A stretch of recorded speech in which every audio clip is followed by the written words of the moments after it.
খুব অল্প উপকরণ দিয়ে এবং খুব সহজ পদ্ধতিতে কীভাবেই বাড়িতে বানিয়ে নেবেন স্যান্ডউইচ দেখে নিন এই ভিডিওতে।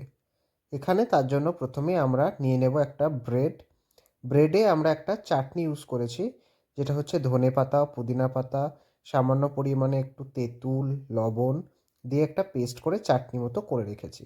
সেটাকে প্রথমে এর মধ্যে স্প্রেড করে দেব।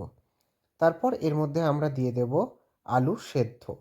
তারপর এর মধ্যে দেব পেঁয়াজ, টমেটো। এছাড়াও আপনারা আরও অনেক কিছু ভেজিটেবলস অ্যাড করতে পারেন। তারপরে এখানে ডিম সেদ্ধটাকে আমরা এইভাবে গ্রেটারের সাহায্যে গ্রেট করে ওপর থেকে ছড়িয়ে দেব। এরপর এর মধ্যে দিয়ে দেবো সামান্য পরিমাণে গোলমরিচের গুঁড়ো।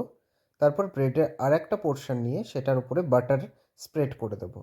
দিয়ে এবার ওপর থেকে এটাকে আমরা চেপে দেব। এরপর আমরা একটা ফ্রাই প্যান নিয়ে নেব, তার মধ্যে সামান্য পরিমাণে বাটার আমরা এটা ব্রাশ করে দেব। তারপর ওই ব্রেডটাকে এর মধ্যে দিয়ে দিতে হবে। দিয়ে এপিঠ ওপিঠ লালচে করে একটু কড়া করে ভেজে নেবেন।